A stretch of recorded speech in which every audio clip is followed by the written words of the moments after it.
Hello everyone, welcome to MPPSC Vairagya. आज की इस वीडियो में हम करंट अफेयर्स को देखेंगे। जून मंथ का करंट अफेयर्स रहेगा और एक थोड़े अलग तरीके से मैं करंट अफेयर्स को कवर करने की कोशिश करूँगा। मे बी शायद आप लोग को अच्छा लगे। तो इसमें हम करंट अफेयर्स को करंट अफेयर्स तक ही देखेंगे, उसी लिमिट में पढ़ेंगे। ऐसा नहीं कि पता थीसिस करे जा रहे हैं, क्योंकि 12 महीने अराउंड 12 मंथ्स या 15 मंथ्स का करंट अफेयर्स करना होता है, जिसमें से अराउंड 10 to 15 क्वेश्चंस आते हैं।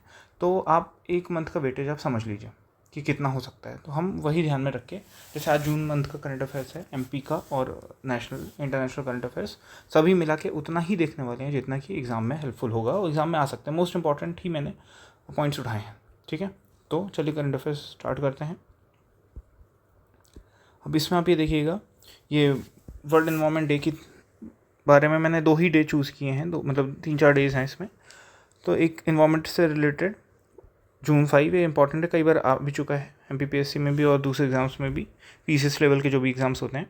और देखिए 2 तरीके से डेज़ वाली टाइप के क्वेश्चंस आते हैं। एक तो डे पूछ लिया जाएगा कि जैसे यहाँ जून 5 है तो जून 5 को होता है, ये पूछ लेंगे। या तो दूसरा पूछेंगे वर्ल्ड इन्वायरमेंट डे जो है उसकी थीम क्या है, या ईयर 2024 में वर्ल्ड इन्वायरमेंट डे की थीम बताइए। तो यहाँ पे थीम क्या है, अपनी theme is our land our future, ठीक है। तो आपको ये ध्यान रखना है कि theme is our land our future. तो ये 2 ही चीज़ ज़्यादातर, मतलब वो खासकर एमपीपीएससी की बात करें तो फैक्चुअल ही आता है ना। तो करंट अफेयर्स को भी अपन फैक्चुअल ही देखेंगे, कोई जबरन हर पॉइंट को एनालाइज करने की ज़रूरत नहीं है, क्योंकि कोई यूपीएससी का एग्ज़ाम नहीं है। एमपीपीएससी में फैक्ट ही होता है, तो जो जैसे एग्ज़ाम का पैटर्न उस हिसाब से ही करा जाए तो बेटर रहता है। अब नेक्स्ट है food security day, world food security day June 7, और इसकी भी थीम देख लीजिए, तो food safety prepare for the unexpected. तो ये दोनों की थीम्स भी आ जाती हैं कई बार, तो इसलिए मैंने इन्हीं की थीम ली है, बाकी आगे की थीम नहीं है। जिसकी थीम इंपॉर्टेंट है मैं उसकी बता दूंगा, तो सबकी नहीं है। जिसकी नहीं बताऊंगा मतलब कि नहीं इंपॉर्टेंट है। Theme is food safety prepare for the unexpected. ये 2 की थीम आपको याद रखनी है, अवर लैंड अवर फ्यूचर और food safety prepare for the unexpected. ये बिल्कुल आप लोग ध्यान रखिएगा। नेक्स्ट है world day to combat desertification and drought June 17। ये आजकल डिजर्टिफिकेशन और ड्रॉट पे बहुत ही ज़्यादा फोकस किया जा रहा है। यूएन की डिफरेंट एजेंसीज जो हैं उनका भी और बाकी गवर्नमेंट्स का भी, कि डिजर्टिफिकेशन बढ़ता ही जा रहा है। इंडिया के कंटेक्स्ट में देखें तो भी ये प्रॉब्लम है। तो और ड्रॉट की जो सिचुएशन है हर स्टेट्स में है, एमपी में भी आजकल हो रही है, महाराष्ट्र तो पहले से ही फेमस है, certain parts of Andhra Pradesh, Karnataka, Telangana, यहाँ पे भी ड्रॉट जैसी सिचुएशन होती है। तो ये आपको ध्यान में रखना है। May be chances are there कि वो लोग पूछ सकते हैं। तो June 17 is the world day to combat desertification and drought. Next is international yoga day June 21। अब देखिए, मुझे ऐसा लग रहा है कि ये इम्पॉर्टेंट हो सकता है, क्योंकि देखिए थीम इसकी yoga for self and society, ये थीम इसकी भी देखना है, yoga for self and society. शायद किसी पीसीएस के एग्ज़ाम में, कोई से एग्ज़ाम में इसकी थीम आ चुकी है। अब आप ये देखिए, ये जो अपना इंटरनेशनल योगा डे है, अपने प्रधान पीएम जो है नरेंद्र मोदी जी, उन्होंने ईयर 2014 में प्रपोज़ किया था। तो 2024 कितना 10 ईयर्स हो गए। तो उसके लिए भी है कि चांसेस कि इसलिए इम्पोर्टेंट हो जाता है कि 10 ईयर्स वाला है। तो इन्होंने यूएन जनरल असेंबली जो थी, 69th जनरल असेंबली का सेशन था 2014 ईयर में, उस दिन ये प्रपोज़ किया था और इसको 177 कंट्रीज़ ने सपोर्ट किया था, ठीक है। ये ऐसे ही जनरल ट्रिवियल इन्फॉर्मेशन बता रहा हूँ मैं आपको, बट फिर भी इसलिए कि थोड़ा आप किसी पॉइंट पे ज़्यादा डिस्कस करते हैं ना, तो थोड़ा ध्यान में बैठ जाता है, इसलिए, ठीक है। तो ये 2014 में फर्स्ट टाइम प्रपोज़ किया गया था, ठीक है। और 15 से ये स्टार्ट हुआ था ना, क्योंकि सितंबर में प्रपोज़ किया गया है, हाँ सितंबर में प्रपोज़ किया है और जून है, तो मतलब ऑब्वियसली नेक्स्ट ईयर ही होगा। तो 2015 से ही इसको अपना सेलिब्रेट कर रहे हैं, ठीक है। अब अगला है नेशनल स्टैटिस्टिक्स डे जून 29। ये तो वैसे भी थ्योरी के लिए भी इम्पॉर्टेंट है, क्योंकि ये जो स्टैटिस्टिक्स डे है ये हमारे प्रोफेसर पीसी महलनोबिस के नाम पे ये नेशनल डे उनके ऑनर में मनाया जाता है ना। तो ये इनका जो कंट्रीब्यूशन है बहुत ही ज़्यादा है स्टैटिस्टिक्स की फील्ड में, और इसीलिए इनको फादर ऑफ इंडियन स्टैटिस्टिक्स बोलते हैं। क्या बोलते हैं? Father of Indian statistics. ये हो गए अपने महलनोबिस सर, प्रोफेसर महलनोबिस। इनको एक और दूसरा है, इन्होंने ईयर 1931 में, कलर चेंज कर लेता हूँ, ये 1931 में इंडियन स्टैटिस्टिकल इंस्टीट्यूट को इस्टेब्लिश किया था, ठीक है। और कहाँ पे किया था, तो कोलकाता में, ठीक है। तो ये जी 3 चीज़ें, 1931 क्या है, इंडियन स्टैटिस्टिकल इंस्टीट्यूट ISI, और कहाँ पे है, तो कोलकाता। तो ठीक है। और ये सेकंड 5 ईयर प्लान भी इन्होंने डिज़ाइन किया था, उसके लिए भी ये जाने जाते हैं। तो इनसे जुड़ी हुई काफ़ी सारी चीज़ें हैं। 5 ईयर प्लान के लिए भी इन पे क्वेश्चंस बनते हैं, डायरेक्टली पूछ लिया जाता है कि सेकंड 5 ईयर प्लान किसने बोला था। इसका सेकंड 5 ईयर प्लान था 1956 से 1961। वैसे तो कहीं में भी आप लोग थ्योरी में कहीं ना कहीं पढ़ेंगे, हमारे यहाँ भी कोई ना कोई पढ़ा ही देगा, कोई दिक्कत नहीं है। बट फिर भी हाँ, आया करंट अफेयर्स में तो मैं उसे बता ही देता हूँ, ठीक है। ये हुआ। अब आगे बढ़ें, तो आगे ये देखिएगा 30 चीफ ऑफ आर्मी स्टाफ। वैसे तो मेरा प्लान ये है कि जितने भी अपॉइंटमेंट्स हैं, ऐसी जो चेंजिंग थिंग्स हैं ना, अभी इनका अपॉइंटमेंट हुआ, इनका हुआ, तो आने वाले समय में चेंज हो सकते हैं। कोई XYZ कोई सब अपॉइंटमेंट हो, जैसे कैग के अपॉइंटमेंट्स इंपॉर्टेंट होते हैं, और UPSC के अपॉइंटमेंट्स इंपॉर्टेंट होते हैं, और भी जैसे कॉन्स्टिट्यूशनल बॉडीज़ हैं उनके अपॉइंटमेंट इंपॉर्टेंट होते हैं। बट क्या है कि चेंज होते रहते हैं, कोई भी कोई रिज़ाइन कर देता है, कोई मतलब रिटायरमेंट एज हो जाती है, सुपरएनुएशन। तो वो हम जैसे लास्ट में अगर फेब में एग्ज़ाम है तो जैन के अराउंड करेंगे, तो ईयरली कंपाइलेशन के साथ पढ़ेंगे तो रिपीटेशन नहीं होगा चीज़ों का, तो वो हेल्पफुल रहेगा हमें पढ़ाने में, आपको पढ़ने में, याद करने में भी। बट अभी यहाँ पे मतलब इंक्लूड करने का इसका एक रीज़न ये है कि ये जो दोनों हैं, अपने lieutenant general Upendra Dwivedi, admiral Dinesh Kumar Tripathi, ये दोनों MP से रिलेटेड है। इन दोनों ने रीवा में सैनिक स्कूल है, वहाँ से इन्होंने अपनी स्कूलिंग करी है, इसीलिए ये इंपॉर्टेंट है। और मैंने इसीलिए यहाँ पे ऐड किया, नहीं तो मैं अपॉइंटमेंट्स का जो सेपरेट वीडियो आता उसमें करते हैं, या PDF वीडियो जो भी मिलेगा। तो ये हमारे देखिए 30 चीफ ऑफ आर्मी स्टाफ हैं, लेफ्टिनेंट जनरल उपेंद्र द्विवेदी, और 26 चीफ ऑफ नेवल स्टाफ। वैसे तो ये पहले अपॉइंट हो चुके हैं, जून में नहीं हुए थे, बट दोनों MP से रिलेटेड है, इसलिए मैंने यहाँ पर ऐड कर लिया है। तो 26 चीफ ऑफ नेवल स्टाफ है एडमिरल दिनेश कुमार त्रिपाठी। तो ये देखिए, आपको ये ध्यान रखना है कि आर्मी के कौन हेड हैं और नेवल के कौन हेड हैं, क्योंकि इन दोनों में से पूछने का चांस है, क्योंकि दोनों MP से रिलेटेड है। अब यहाँ पे नेक्स्ट है first UNESCO city of literature. देखो यूनेस्को क्या है, ये कल्चर को प्रिजर्व करता है। तो अलग अलग टाइप के, जैसे सिटी ऑफ म्यूज़िक हो गया, आर्किटेक्चर के लिए सिटी को नॉमिनेट करता है, अपॉइंट करता है ना। तो वैसे होता है, जैसे आप सिटी ऑफ म्यूज़िक का नॉमिनेशन में ग्वालियर को दर्जा मिला है, ठीक है। तो आप ये देखिएगा, ये पुरानी न्यूज़ है, फिर भी मैं इसके साथ आई तो मैं बता देता हूँ, ग्वालियर को मिला था, ठीक है। तो अब ये है सिटी ऑफ लिटरेचर, कोझिकोड है, केरल इंडियाज फर्स्ट सिटी है, तो फर्स्ट सिटी ऑफ लिटरेचर कह सकते हैं। वैसे ही देखिए 2017 में अपन को अहमदाबाद को ही कोई एक दर्जा मिला था। तो आपको ये देखना है कि अहमदाबाद को क्या मिला था, आप सर्च करिएगा, साथ में आपको लिस्ट ऑटोमेटिकली और भी चीज़ों की मिल जाएगी, ठीक है। इसको 2023 में प्रपोजल हुआ था, अभी 24 में, अभी जून मंथ में एक्सेप्ट कर लिया गया था, ठीक है। पहले क्या होता है, टेंटेटिव लिस्ट में डालते हैं लोग कि हाँ आगे फिर अप्रूवल फाइनलाइज हो जाता है, फिर करते हैं ऐसा, ठीक है। और ये एंट्रीज़ जैसे यूनेस्को की और भी बहुत सारी एंट्रीज़ होती हैं, तो वो भी वी विल ट्राई कि किसी कंपाइलेशन में साथ में कवर कर लिया जाएगा।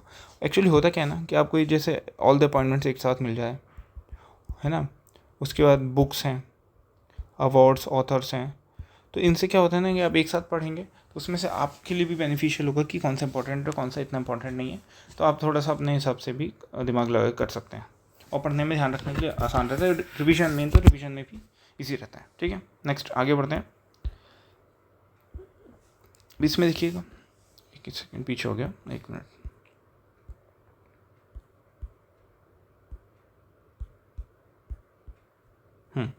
अभी आप ये देखिए, 100th country of ISA international solar alliance की है तो पराग्वे। और पराग्वे कहाँ है, साउथ अमेरिका में। खैर अब तो कोई मतलब नहीं है, वर्ल्ड ज्योग्राफी हटी गई है, तो वैसे ठीक है, जनरल नॉलेज के लिए पराग्वे साउथ अमेरिका में है। अब ये इसके बारे में लेते हैं। ISA भी बहुत ज़्यादा न्यूज़ में होता है, इंटरनेशनल सोलर अलायंस। क्यों इसका हेडक्वार्टर गुरुग्राम में। ये न्यूज़ में अपने लिए इंपॉर्टेंट क्यों है कि ये इंडिया ने ही इसको फॉर्म किया था, इंडिया प्लस फ्रांस, मतलब मेन आइडिया इंडिया का था, फ्रांस ने सपोर्ट किया था।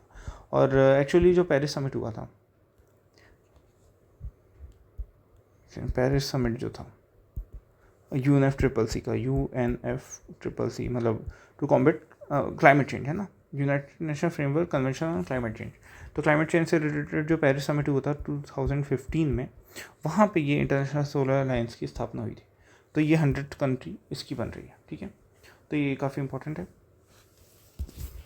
और आप ये बताइएगा कि ये वाला जो मैंने पेरिस UNFCCC की बात करी है, जो पेरिस में हुआ था, ये कौन से नंबर का समिट था। नॉर्मली इनको समिट बोलते हैं। तो आपको ये बताना है कि किस नंबर का समिट है। ये वन ऑफ द क्वेश्चन है। मैं क्वेश्चन इसलिए आजकल दे रहा हूँ, ये दूंगा आगे भी, कि आपका भी इंटरेक्शन बनना रहेगा और मुझे भी पता चले कि कौन कितने आगे तक देख रहा है वीडियो, और साथ में खुद से सर्च करने में चीज़ें ज़्यादा याद रहती हैं। तो मे भी क्वेश्चन के नंबर्स ज़्यादा भी हो सकते हैं, मैं बार बार बहुत सारे क्वेश्चन भी पूछ सकता हूँ। अब ये अगला है, आप ये देखिएगा, ये वाला, first female president of Mexico Claudia Sheinbaum Pardo.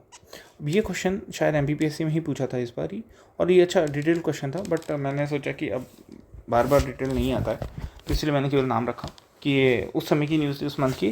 तो ऐसे देखिए, ये वाली चीज़ें होती हैं ना, कि जैसे फर्स्ट फीमेल प्रेसिडेंट या प्राइम मिनिस्टर किसी कंट्री के बनते हैं फर्स्ट टाइम ना, तो ये MPPSC का है कि बहुत बार पहले भी पूछ चुका है कि किस कंट्री में मतलब हुआ है, या रीअपॉइंटमेंट्स वगैरह कई बार होते हैं, तो उसके बारे में भी पूछ लेता है ये। तो ये ठीक है। अब ये UPI जो है, साउथ अमेरिकन कंट्री ने, पेरू ने अडॉप्ट किया है। तो साउथ अमेरिका से अगर बात करें तो पेरू जो है फर्स्ट कंट्री बन चुकी है, क्योंकि UPI जो है, इंडियन का यूनिफाइड पेमेंट इंटरफेस जो था, बहुत ही ज़्यादा सक्सेसफुल था। अपन सभी और आजकल यूज़ करते ही करते हैं। तो इसकी सक्सेस को देखते हुए, और साथ में इंडिया अपना हमारे प्राइम मिनिस्टर के सपोर्ट और जो कह सकते हैं बढ़ावा देने के कारण, ये और भी कंट्रीज़ ने अडॉप्ट किया है। जैसे सिंगापुर ने अडॉप्ट करा है, सिंगापुर, देन UAE, और भी कंट्रीज़ में बात चल रही है। तो अभी शायद मोर देन 8 और 10 कंट्रीज से ऊपर हो चुका है जिनने अडॉप्ट कर लिया है। तो आप ये एक बार लिस्ट देखिएगा कि UPI कितनी कितनी कंट्रीज़ ने अडॉप्ट कर लिया है, ठीक है। और ये है अभी साउथ अमेरिका में से लेटेस्ट अपनी पेरू हुई है, ठीक है। तो ये ध्यान रखिएगा। अभी रामसर साइट्स की बात करें तो ये 82 हो चुकी हैं। तो ये 81 नंबर की ये है और 82 नंबर की ये है। तो ये रामसर साइट, रामसर कन्वेंशन हुआ था। थोड़ी सी ठीक है हिस्ट्री बता देता हूँ, मतलब जो ओरिजिन बता देता हूँ। 1971 में ये कन्वेंशन हुआ था 2 फेब को, इसीलिए इसे 2 फेब को रामसर जो भी डे मनाते हैं। ये शायद क्वेश्चन आया भी है। अभी रामसर कन्वेंशन 1971 में हुआ था। उसमें क्या है कि जो इम्पोर्टेंट वेटलैंड्स होते हैं, वेटलैंड डे होता है 2 फेब में, इम्पोर्टेंट वेटलैंड्स होते हैं, उनकी प्रिजर्वेशन कंजर्वेशन के लिए, और वाइल्ड लाइफ वहाँ पे जो है होती है, उनके सेम प्रिजर्वेशन कंजर्वेशन के लिए ये वेटलैंड रामसर साइट्स नोटिफाई होती हैं। इससे इसको नोटिफाई करने से क्या होता है कि उस एरिया का एक्स्ट्रा केयर होती है, एक्स्ट्रा प्रोटेक्शन होता है, ठीक है। MP के कंटेक्स्ट में बात करें तो पहले भोज वेटलैंड था, और अभी 3 न्यू वेटलैंड्स को रामसर साइट का वो स्टेटस मिला है। तो ये आप लोगों को देखना है, ठीक है, कि कौन से 3 वेटलैंड्स हैं रामसर साइट्स, मतलब जिनका दर्जा मिला है MP में से, ठीक है। ये इंपॉर्टेंट है क्योंकि पूछ चुका है MPPSC, इनमें क्वेश्चन पूछ ही चुका है कि जैसे सिरपुर था, सांकी सागर है, भोज है, और यशवंत सागर है, ठीक है। इन 4 में से सबसे स्मॉलेस्ट कौन है, ऐसा कुछ क्वेश्चन आया था। तो आपको MP का है तो थोड़ा डिटेल में देखना है। तो हाँ, रामसर साइड का भी हम कंपाइलेशंस में करेंगे, क्योंकि भी जो इंपॉर्टेंट होता है। तो ये कंपाइलेशन में जब आएगा तो MP का डिटेल में जितनी भी साइट्स होंगी, मे बी तब तक अगर बढ़ जाती हैं तो वो भी देख लिया जाएगा। पहले भी ये करंट अफेयर्स का देखते हैं क्या है। ये Nagi and Nakti bird sanctuary है, जिसको कि रामसर साइड का मिला है 81 82 रिस्पेक्टिवली। अब ये लाई करती हैं वेस्ट बंगाल में, स्टेट ऑफ वेस्ट बंगाल, ठीक है। नॉर्मली देखो 2 चीज़ होती है, या तो MP से रिलेटेड होगा तो क्वेश्चन आएगा, और या तो अगर लेटेस्ट, मतलब एकदम ही लेटेस्ट होगा तो होगा। और ऐसा नहीं होता कि भाई कोई रैंडम अगर कोई पूछ रहा है तो रैंडम ऐसा पूछेगा कि जो बहुत ही ज़्यादा इंपॉर्टेंट है, जैसे चिलिका लेक, वो इम्पोर्टेंट है। उड़ीसा की बात करें तो ऑलिव रिडली टर्टल के लिए जो भितरकनिका वाइल्ड लाइफ है वो इंपॉर्टेंट होता है। तो ऐसे पूछ सकते हैं, बट ऐसा रैंडम नहीं होता कि 2 में से कोई सी भी उठा के मतलब उनका जो मन करा वो पूछ लेंगे। There is some logic behind every question, ठीक है। तो वो लॉजिक से अगर अपन पढ़ेंगे तो आसान हो जाता है। अब ये जो है नकटी डैम है, नकटी बर्ड से नकटी डैम के कारण जो मतलब पहले डैम बनाया होगा, उस डैम के जो बैक वाटर रिजर्वायर होता है, उस रिजर्वायर के कारण ये दोनों बर्ड सेंचुरीज़ का क्रिएशन हुआ है। तो इसीलिए एक मैनमेड साइट्स भी हैं ये, ठीक है। तो ये मैनमेड साइट्स हैं। क्वेश्चन आता है कि मतलब चाहे वेटलैंड हो ये रामसर साइट हो या ना हो, कई बार ऐसे पूछ लेता है, 4 ऑप्शन दे देगा कि इन चारों में से कौन सा आर्टिफिशियल वेटलैंड है या आर्टिफिशियल ऐसे साइट्स हैं। ठीक, ये हो जाएगा। अब आगे इन्वायरमेंट, हाँ देखिए ये 2-3 क्वेश्चन इसके हैं, अभी रिलीज़ हुए थे, मैंने ऐड किए। इन्वायरमेंटल परफॉर्मेंस इंडेक्स की बात करें 2024 की, 176 आउट ऑफ 180 कंट्रीज, बहुत ही पुअर सिचुएशन है। मतलब कि देखिए 180 में से मतलब लास्ट 4-5 में नंबर आ रहा है। अब ग्लोबल जेंडर गैप इंडेक्स में भी बहुत ख़राब है। अब इवन इसमें तो ये सिचुएशन है कि रैंकिंग डाउन हुई है, 127 थी 2023 में, अब ये हो गई है 129 कि मतलब 2 रैंकिंग का नुकसान भी हुआ है। तो दिस इज शोइंग कि ग्लोबल जेंडर गैप बढ़ता जा रहा है, मतलब या इस दिशा में इंडिया में काम उतने अच्छे से नहीं हो रहा है जितना कि बाकी कंट्रीज़ में हो रहा है। ठीक है, अब ये है वर्ल्ड इकोनॉमिक फोरम इसको रिलीज़ करता है और ये 2006 से, क्योंकि देखो ये इंडेक्स और रैंकिंग के जो क्वेश्चन आते हैं इसको 2 टाइप के क्वेश्चन, 3 तरीके से में हो सकता है। या तो जो टॉप कंट्री जो है, फर्स्ट कंट्री है जिसने टॉप किया उसके बारे में पूछते हैं, सेकंड पूछते हैं इंडिया की क्या रैंक है, थर्ड पूछा जाता है किस ऑर्गेनाइजेशन ने लॉन्च किया है। ठीक है, तो यहाँ पे अपन को तीनों चीज़ें मिल गई। Global gender gap index world economic forum launch करता है, ठीक है, 2006 से, सिंस 2006। इंडिया की रैंकिंग 129, अगर कभी आउटडेटेड पूछ ली तो 127 है लास्ट ईयर की। और ये टॉप कंट्रीज़ की बात करें, आइसलैंड, फिनलैंड और नॉर्वे। एक चीज़ है कि जो स्कैंडिनेवियन कंट्रीज़ हैं, स्कैंडिनेवियन कंट्रीज़, ठीक है, तो ये स्कैंडिनेवियन कंट्रीज़ की ये जो हैं HDI ह्यूमन डेवलपमेंट इंडेक्स में बहुत ही ज़्यादा हाई इनकी कंडीशन है या हाई सिचुएशन है कि या हाई रैंकिंग है, और वो हर चीज़ में दिखती है, चाहे जेंडर इक्वालिटी हो, इनकम इक्वालिटी हो, स्टैंडर्ड ऑफ लिविंग है, एजुकेशन है, सब में। तो आप कभी एक रफ आइडिया लगा सकते हैं, जैसे आइसलैंड, फिनलैंड, नॉर्वे, ये सभी है। मतलब कि यूरोप में भी एक ही अपना एलीट ग्रुप बनाते हैं, इसमें डेनमार्क भी ऐड हो जाता है कई बार, वो भी अच्छी रैंकिंग है कई उसमें। तो ये 4-5 कंट्रीज़ जो हैं वो ह्यूमन से रिलेटेड जो चीज़ें हैं, HDI हो गया, पॉल्यूशन वाली बात हो गई, ये जैसे जेंडर गैप वाली बात हो गई, तो इन सब में ये सब टॉप पे रहते हैं। आगे बात करें तो ये लोकसभा इलेक्शन का भी एक क्वेश्चन आया था कि ये किस फेज़ में सबसे कम वोटिंग हुई थी, ऐसा कोई क्वेश्चन शायद फॉरेस्ट मेंस में पूछा गया था। तो ये 5th फेज़ में सबसे कम वोटिंग हुई थी। अब ठीक है, ये क्वेश्चन दोबारा तो रिपीट नहीं होगा, बट फिर भी अब बता ही देते हैं। अभी 18th लोकसभा थी, डायरेक्ट ये भी क्वेश्चन पूछे जा सकते हैं, क्योंकि अभी शायद 1 या 2-3 प्रीलिम्स पहले MP में पूछा गया था कि कौन से नंबर की विधानसभा का इलेक्शन हुआ है ना। या ऐसा भी क्वेश्चन होता है कि इस पर्टिकुलर विधानसभा में क्या हुआ था, 10th 9th, ऐसे कुछ जो भी कुछ इंपॉर्टेंट इवेंट्स होते हैं तो वो नंबर से भी पूछे जाते हैं। तो ये लोकसभा जो है अभी प्रेजेंट लोकसभा आपकी 18th नंबर की, प्राइम मिनिस्टर नरेंद्र मोदी हैं। अब BJP, NDA, Congress, India alliance और सपा, इनकी ये 4-5 के नाम इसलिए लिखें। BJP single largest party, INC और BJP की राइवलरी रहती है, INC international Congress second single largest party, चलो ये बड़ी पार्टी है। अब देखो छोटी पार्टी में SP मतलब समाजवादी पार्टी 37 सीट्स लेके आई है, जो कि बहुत मतलब अच्छी बात है, बड़ी बात है। अब NDA का जो अलायंस था, BJP लीड कर रही थी, उसकी 290 सीट्स मिली थी जिन्होंने गवर्नमेंट फॉर्म करी थी, और वो गवर्नमेंट के लीडर थे हमारे प्रधानमंत्री नरेंद्र मोदी। अब इंडिया अलायंस था जो कि कांग्रेस की लीडरशिप में था, इसको मिली है 233 सीट्स।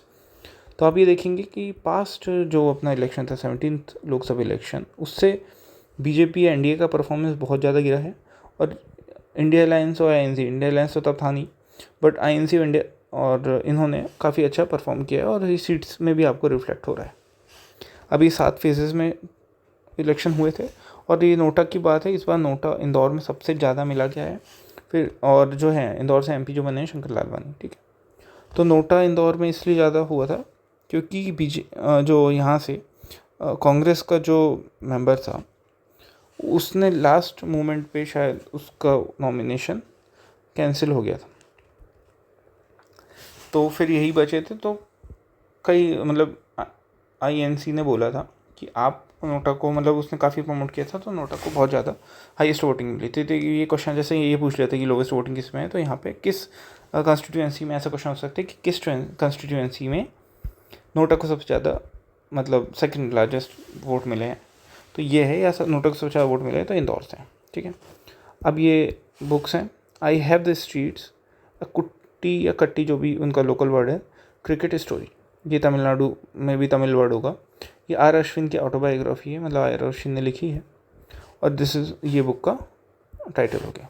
पूछ सकते हैं क्योंकि क्रिकेटर्स पे कई बार पूछ सकते हैं, आ भी चुकी, जैसे सनी डेज उनकी थी, सुनील गावस्कर की, इस पर क्वेश्चन पूछा था, वनडे वंडर्स, और भी बहुत सारे हैं क्वेश्चन आए हैं। आप मतलब प्रीवियस क्वेश्चन उठा के देखेंगे 5-10 साल में कई बार आ चुका है। अभी सोर्स कोड माई बिगनिंग्स, ये बिल गेट्स ने लिखी है ऑटोबायोग्राफी, जिससे सोर्स कोड से समझ में आ रहा है कि कंप्यूटर उनके जर्नी से रिलेटेड होगी, ठीक है। वाइजैक पोर्ट, इसको क्या हुआ है, 2023 की रैंकिंग रिलीज़ हुई थी, कंटेनर पोर्ट परफॉर्मेंस रैंकिंग, तो वाइजैक पोर्ट को फर्स्ट रैंक मिली है। अब चेनाब रिवर की बात करें तो चेनाब रिवर का ये जो ब्रिज है वो काफ़ी समय से बन रहा था, अभी कंप्लीट हुआ है, तो ये हाईएस्ट रेलवे ब्रिज हो गया है, ठीक है। रेलवे वर्ल्ड का, नॉट केवल इंडिया एशिया, पूरे वर्ल्ड का हाईएस्ट रेलवे ब्रिज है, मतलब कि हाईएस्ट इन द सेंस कि किस हाइट पे जाके बना। ये तृष्णा मिशन है फॉर क्लाइमेट डेटा को कलेक्ट करना, स्टडी करना, एनालाइज करना, और आगे क्या कोर्स ऑफ एक्शन है, तो इसरो और फ्रांस का जॉइंट एफर्ट है। अब ये मिशन का एक आपको होमवर्क है कि इसका आपको फुल फॉर्म देखना है, ठीक है, क्या है। अब ये चिली में हाईएस्ट ऑब्जर्वेटरी बनाई गई है। आप ये भी देखेंगे कि ये हाईएस्ट ऑब्जर्वेटरी किस चीज़ की है, मतलब क्या काम है, किस चीज़ का ऑब्जर्वेटरी है। और अगला है लिथियम माइनिंग ऑक्शन, छत्तीसगढ़ जो स्टेट है, सीजी छत्तीसगढ़, मैंने आज बहुत सारे शॉर्ट फॉर्म यूज़ करे हैं जिससे आप लोग को भी थोड़ा दिमाग में प्रेशर आए और याद रहेंगी। तो लिथियम माइनिंग ऑक्शन जो है छत्तीसगढ़ में हुआ है, तो ये फर्स्ट स्टेट है to conduct the lithium mining auction, मतलब ऑक्शन करना, बाकी तो माइनिंग हो रही है, ऑक्शन माइनिंग को ऑक्शन जो करा है, तो ये हमारा सीजी फर्स्ट स्टेट है। अगला है विंड एनर्जी इंस्टॉलेशन कैपेसिटी की बात करेंगे, ये डबल हो गया, रिपीट हो गया। Wind energy install capacity state wise Gujarat, Tamil Nadu, Karnataka. मैं जानबूझ के ही शॉर्ट लिख रहा हूँ, डोंट थिंक कि मतलब क्या है ये, Gujarat then Tamil Nadu and then Karnataka. ये रैंकिंग इंपॉर्टेंट है, पूछते हैं, और ये आप थोड़ा लॉजिक भी रखेंगे कि देखो विंड एनर्जी की बात हो रही है, और ये गुजरात, तमिलनाडु, कर्नाटका में क्या कॉमन है कि they are all the coastal states.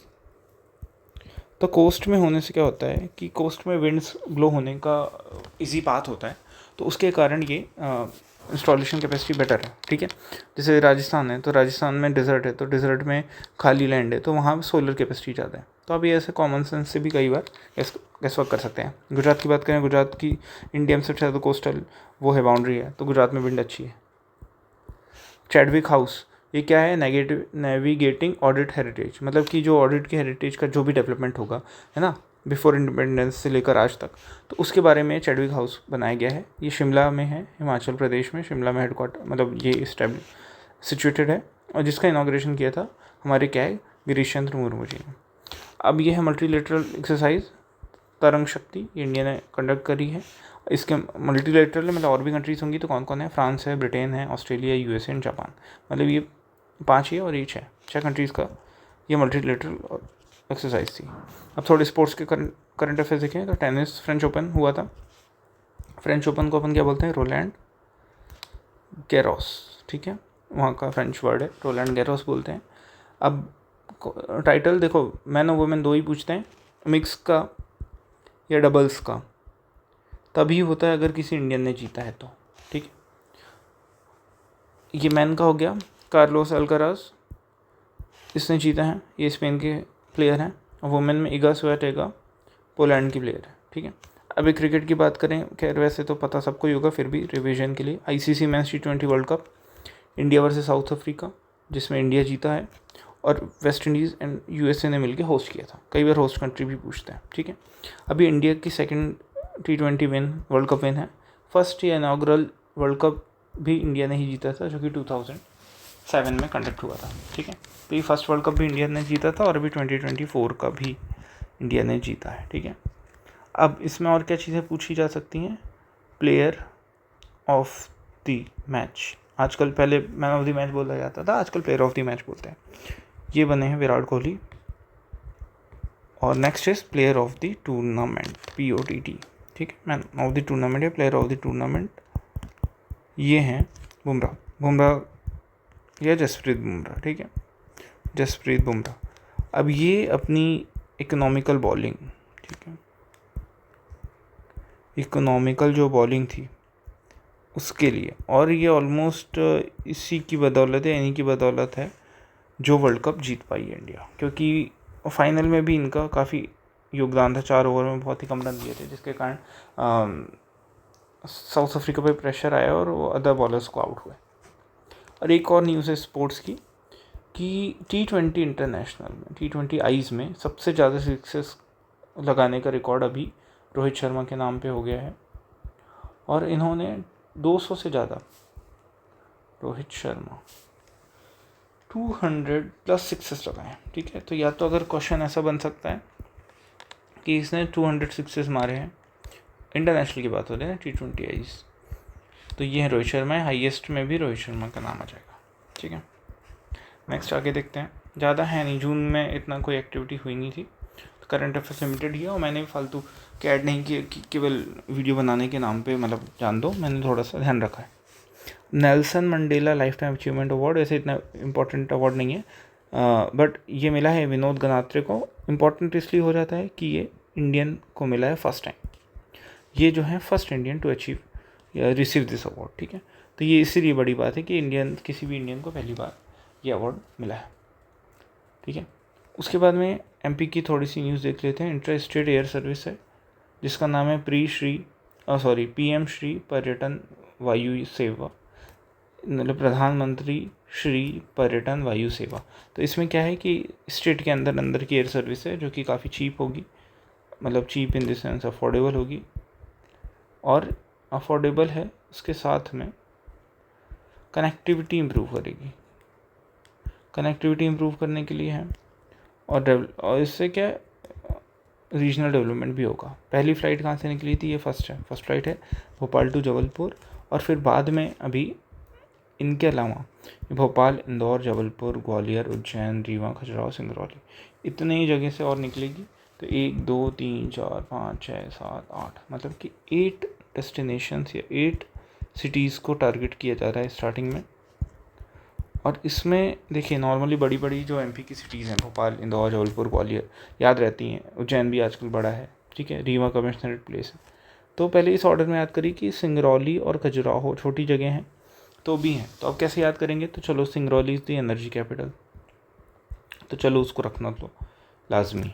अब Khajuraho UNESCO world heritage site है, बहुत ज़्यादा फॉरेनर्स आते हैं, और इवन इंडिया से भी या एमपी से भी बहुत सारे लोग खजुराहो विज़िट करते हैं, घूमने जाते हैं, तो इसीलिए खजुराहो। तो ये आप 2 अलग से याद कर लीजिए, बाकी बड़ी बड़ी सिटीज़ हैं। हाँ, इसमें सागर नहीं है और रीवा है, ये ध्यान रखिएगा। अब इथेन क्रैकर प्रोजेक्ट आस्था और सीहोर, मतलब आस्था में है, सीहोर डिस्ट्रिक्ट में इथेन क्रैकर प्रोजेक्ट। डायरेक्ट भी क्वेश्चन आते हैं कि इथेन क्रैकर प्रोजेक्ट किस डिस्ट्रिक्ट के किस प्लेस पे है, तो डिस्ट्रिक्ट सीहोर, प्लेस इज आस्था। ठीक है, तो ये थे क्वेश्चंस जो जून के इम्पॉर्टेंट और एक्चुअली एग्ज़ाम में आने जैसे करंट अफेयर्स हैं। ऐसा नहीं कि कुछ भी मतलब मैंने देने के नाम पे उठा के दे दिया, तो ऐसे हैं कि आप मान के चलिए कि पूछेंगे। और एक पॉइंट मुझसे मिस हुआ है यार, ये तो बाद में कवर कभी ना कभी हो जाता। मार्स पे आइस की डिस्कवरी करी गई है, ESA मतलब यूरोपियन अलायंस। ठीक है, space alliance, European space alliance ने मार्स पे आइस की डिस्कवरी करी है। ठीक है, तो ऐसा क्वेश्चन पूछ सकते हैं कि which among the following organisation has discovered ice on Mars. तो 4 ऑप्शन दे देंगे, जैसे नासा दे दिया, फिर इंडिया का इसरो दे दिया, ये ESA दे दिया, और चाइना वाले का नाम दे दिया, जापान का नाम दे दिया, रशिया का नाम दे दिया, ग्लोनास वगैरह कुछ भी। तो ऐसे 4 में से आपको चूज़ करना पड़ेगा। ठीक है, तो ये करंट अफेयर्स से जून मंथ के, और मुझे लगता है कि इतने मोर देन सफिशिएंट है, और आएंगे तो इनमें से आएंगे अगर जून का भी एक आध क्वेश्चन जो भी बनना होगा तो।